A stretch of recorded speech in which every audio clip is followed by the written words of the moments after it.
Nearly 1 in 3 Americans earning over $100,000 a year report living paycheck to paycheck. That number does not make sense on the surface, but beneath it is a financial mechanism so quietly efficient that it captures people before they ever realize it has started. The trap is not debt. It is not bad investment choices. It is not even overspending in the way most people imagine overspending. The trap is something far more subtle. It is the automatic, invisible expansion of a person's entire standard of living the moment their income rises. And most high earners walk straight into it without a single warning. This phenomenon has a name. Economists call it lifestyle inflation. Behavioral economists sometimes call it the hedonic treadmill. But whatever the label, the mechanism is the same. Income rises. Spending rises to match it. And somehow, at the end of every month, the number in the savings account looks almost identical to what it looked like 2 raises ago. Research published by Salary Finance, which analyzed financial data from over 100,000 employees across the United States, found that income level alone is a poor predictor of financial security. Workers earning $75,000 reported almost identical rates of financial stress to workers earning $35,000. The dollar amounts changed. The feeling of never having quite enough did not. Why does this happen? Because spending is not driven purely by need, it is driven by context, and context changes the moment a person earns more. The first mechanism is called social comparison. When income increases, people often move into new social environments. Better neighborhoods, new colleagues, different networks. And inside those new environments, a completely new baseline for normal begins to form. A study conducted by researchers at Harvard University found that people are more distressed by earning less than their neighbors than they are by earning less in absolute terms. What people spend is heavily shaped not by what they need, but by what the people around them appear to have. This is not vanity.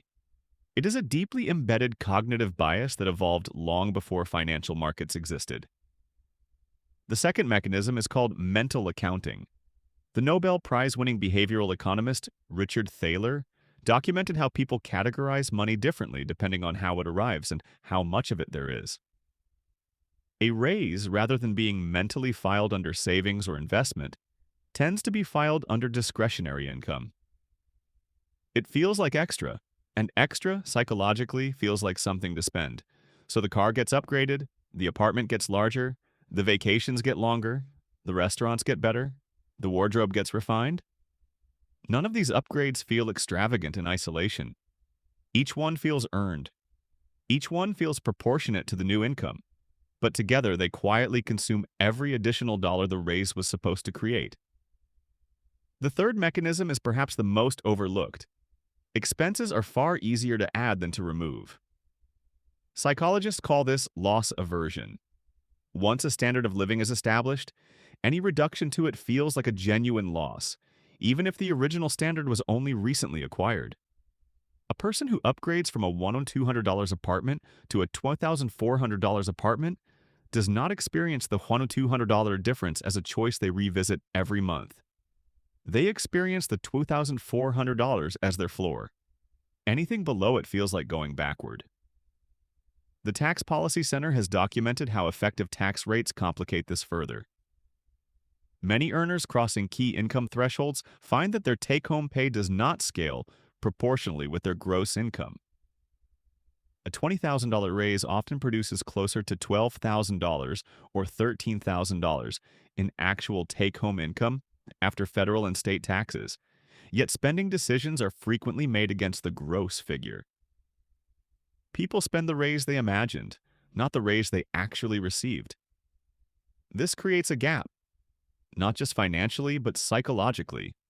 The high earner is doing everything that was supposed to work. The promotions came, the salary grew, the title changed, and yet the feeling of financial progress, the actual accumulation of wealth, remains elusive. Research from the Federal Reserve's Survey of Consumer Finances found that across income brackets, the median high-income household carries far less net worth than expected relative to their earnings. The gap between income and actual wealth accumulation widens significantly in the $100,000 to $250,000 range. This is not accidental. It is structural. It is what lifestyle inflation produces at scale.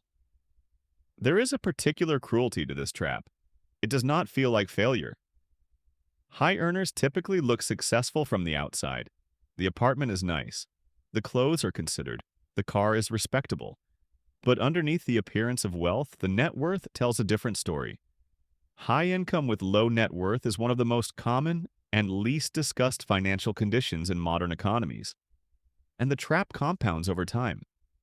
Every year that income rises and spending rises to match it is a year in which the wealth gap quietly grows. Compound interest, which is widely discussed as a tool for building wealth, works just as powerfully in reverse. A person who consistently spends their entire income, regardless of how large that income grows, never acquires the invested capital that generates passive returns. At 45 or 55, they may be earning more than ever and simultaneously further from financial independence than people who earned significantly less but spent significantly less proportion of it. So what does the data suggest actually works? Research from the National Bureau of Economic Research has studied the savings behavior of high earners over time and found one consistent variable that separates those who build real wealth from those who do not. It is not investment strategy. It is not financial literacy in the abstract. It is the point at which spending decisions are made relative to income increases. People who automate savings before lifestyle decisions are made, those who treat a raise as a savings event first and a spending upgrade second, consistently accumulate wealth at significantly higher rates than those who allow spending to adjust upward first. The behavioral mechanism here is straightforward. Money that is never experienced as available is never subject to the mental accounting that files it under discretionary. It simply does not enter the lifestyle calculation. The practical implication is that lifestyle inflation is not solved by earning more. It is not solved by knowing more. It is solved at the moment of income change before the new baseline has a chance to form. That window, the period between when a raise arrives and when spending reorganizes around it, is the only point at which the default outcome can be interrupted.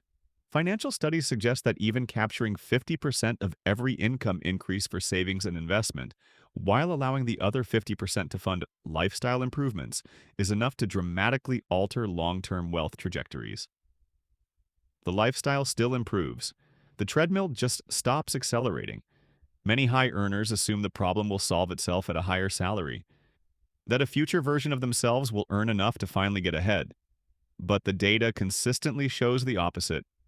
The trap does not release as income grows. It tightens. Because the social comparison adjusts, the mental accounting adjusts, the baseline adjusts. The salary that was supposed to be the answer was always quietly the beginning of the next level of the same trap. Nearly 1 in 3 Americans earning over $100,000 a year live paycheck to paycheck. Now that number makes perfect sense. The income was never the problem. It was the system that formed around it.